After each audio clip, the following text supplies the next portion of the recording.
All right, so we're talking real numbers in the number line today. We're going to be working with square roots. So that being said, square root a number A is a square root of a number B. If A squared equals B, this is messed up. It should be square root of B equals A. That's how that works. We're going to talk about perfect squares. Perfect squares are the squares of an integer. So your perfect squares, know them up to 15. So 1 squared is 1, 2 squared, 4. I'm going to pause and write to 15 squares. If you need to pause and do the same thing, because it's going to awkwardly jump to this being done already. I didn't feel you needed to watch me awkwardly write all the different squares.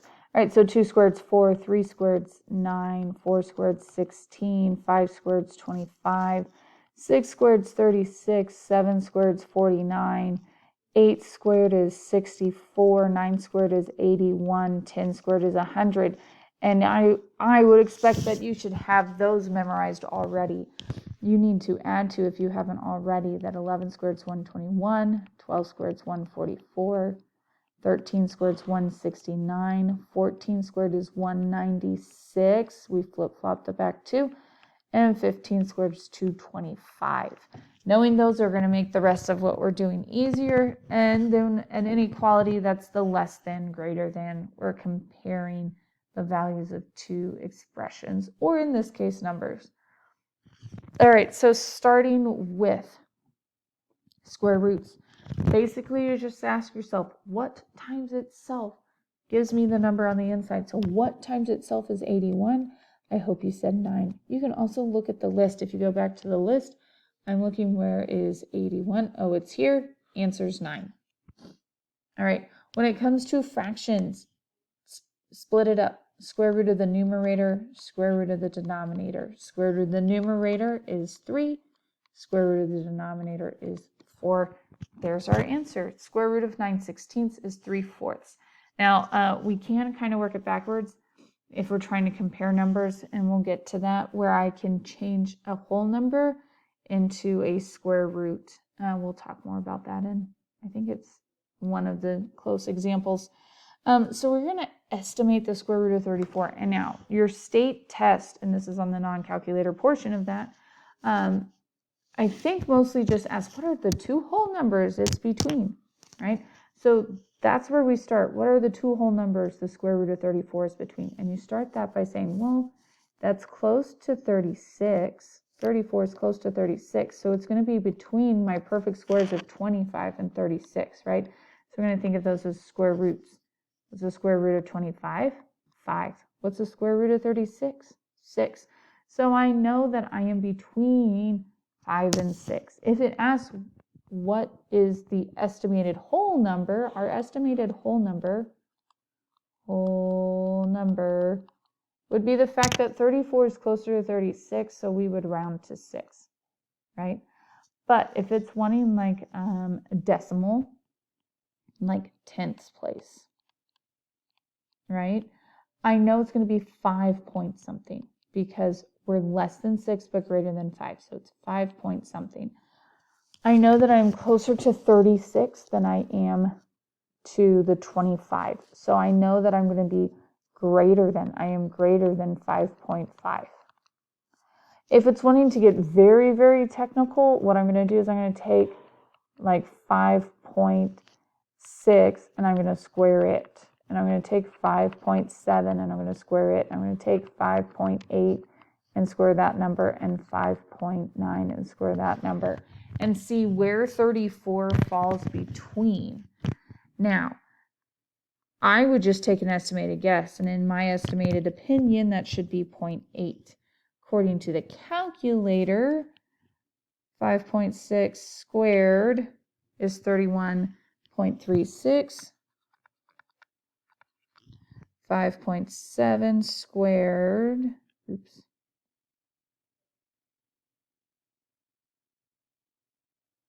is 32.49. So we haven't gone beyond 34 yet. 5.8 squared is 33.64. So we're closer, right? 5.9 squared is 34.81. And then what I would do from here is I would find which one's closer. 34 so I would take 34 minus 33.64. And again, I'm choosing between these two because this is where 34 is between. So we're going to take 34 minus 33.64, and I get a difference of 0.36. And then I'm going to take, go away box, 34.81 minus 34, and we're left with 0.81. And so what that means is this is the closer one. So 5.8 is my tenths estimation, approximately 5.8. That's how that can work. But again, I just kind of said, well, it's pretty close to 36. So I would think it's like 7, 8, 9-ish area. So that's kind of how I think about it. And then you can double check. But that's how we estimate. We're just, what are we between? If you can figure out the whole numbers, I'm happy. All right. We are going to talk about classifying numbers. That's going to be our last one. So do take a moment, read through these, but then we're going to talk about them at the end. This example is we're going to compare the numbers. Now, this is what I talked about, especially with not having a calculator. If you have a calculator, easier, make it a decimal, right? Change them into decimals, compare your decimals. When you don't have a calculator, then sometimes it's easier just to square something. So if I square 4 1/3, I'm going to get what the square root of that would be. And so to do that, I'm going to make it an improper fraction. So 3 times 4 is 12 plus 1 is 13. So I'm working with 13/3. Just like before when we square rooted the top and square rooted the bottom, we're now going to square the numerator and square the denominator. 13 squared is 169. 3 squared is 9. Sorry. Okay, so that's my square, but this isn't easily comparable to the 17. And so what I'm going to do is I'm going to take 169 and I'm going to divide it by 9. 9 goes into 16 once. I'm then left with 7. And then we have, bring down the 9. 9 goes into 79 8 times. And so that's 72, and again, I'm left with 7. So what I'm looking at now is 18 and 7/9. Excuse me. When I take the square root of that number, I get the 4 1/3. That's why I'm doing this. Not that that 9 looks like a 9 right now. It looks like another 7. 9. Okay, anyway. But what that tells me is 18 is bigger than 17. So that means that the square root of 17 is less than 4 1/3. And I could do the estimating. You can start there. But square root of 17, the two whole numbers that it's between are 4 and 5. And it's closer to 4, which then just makes that harder to compare. So just FYI. All right. Put this in the order from least to greatest. Again, the easiest way is to logically go through things. If you need to square the numbers and put them all into square roots, right? Or if you have use of a calculator, make them decimals. I'm going to start with the fact that negatives are the least, and the bigger the negative, the smaller the number. And so we're going to start with our negative 1.5 because that's the biggest negative. And then we're going to move to negative 2/3. All right, so that took care of our negatives. Now we're comparing square roots. So we have square root of 4, 0.4, and the square root of 2. Okay, well, I know that square root of 2 is between 1 and 2 because it's between the square root of 1 and the square root of 4.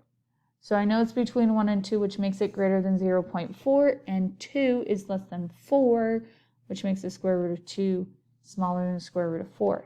So 0.4 will come next, and then my square root of 2, and then my square root of 4. If you wanted 0.4 squared equals 1.6. So we would have had the square root of 4, square root of 1.6, and the square root of 2. This one's still smaller, so 0.4 still goes in the front. Just ways to think about it. Okay.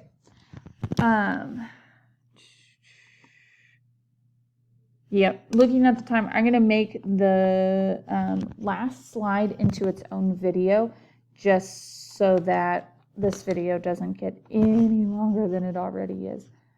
So I'll see you over there, 8th graders.